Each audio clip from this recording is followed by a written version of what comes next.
তোহা সিদ্দিকীর নাম শুনেছেন? আপনাকে তোহা সিদ্দিকী কি বলেছেন আমি বলে দিচ্ছি। তোহা সিদ্দিকী এনাকে বলেছেন অমানুষ, মানুষই নয় বলছে। একের পর এক কথা বলে যাচ্ছে এনার নামে। আর একটা বড় ভয়ঙ্কর কথা বলেছে ফুরফুরা শরীফের মধ্যে ডিভাইড অ্যান্ড রুল, যেমন ব্রিটিশরা করেছিল তেমনি করেছেন উনি। কেন? কোনো একজন পীরজাদা কি কারণে সে এইসব অভিযোগ করছে আমি খুব একটা ওটাকে পাত্তা দিচ্ছি না, কারণ তোহা সিদ্দিকী পরিচিত মানুষ, তো উনি কেন কী জন্যেই বক্তব্য রাখছেন এর কোনো উত্তর আমি দিতে চাই না। তার কারণ হচ্ছে সামনে ভোট আছে, মানুষ রয়েছে এবং এখানে হিন্দু মুসলমান সহ সব ধর্ম সম্প্রদায়ের মানুষ আছে। আমার ফুরফুরা শরীফও আছে, যে ফুরফুরা শরীফে আমরা 2000-3000 ভোটে আমরা তৃণমূল কংগ্রেস জেতে, আমিও 21 সালে ওখানে প্রায় 3000-এর ওপরে ভোটে লিড করেই জিতেছি।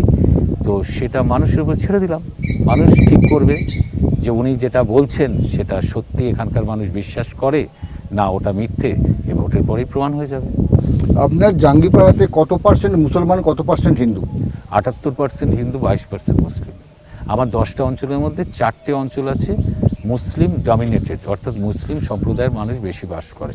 সেখানে তৃণমূলের শক্ত ঘাঁটি এবং তৃণমূল বিগ মার্জিনে সেখানে যেতে, বুঝতে পারছেন? জাঙ্গিপাড়ার মানুষ, এন্টায়ার মানুষ, হিন্দু মুসলমান নিরপেক্ষে সমস্ত মানুষই তৃণমূলের পক্ষে। এবার যেটা বলা হচ্ছে, যেটা উঠে আসছে, এবারের ভোটটা হিন্দু মুসলমানের ভোট হয়ে যাচ্ছে। না, একদম না, এটা একদম বাজে কথা। এটা রবীন্দ্রনাথ কাজী নজরুল ইসলামের বাংলা, এখানে ধর্মীয় বিভাজন হয় না। এখানে যত ধর্মীয় বিভাজন করবে বিজেপি, তত বাংলার ধর্ম নিরপেক্ষ হিন্দু মুসলমান নির্বিশেষে মানুষ একজোট হয়ে বিজেপিকে তাড়াবে বাংলা থেকে, শুধু মিলিয়ে নেবে।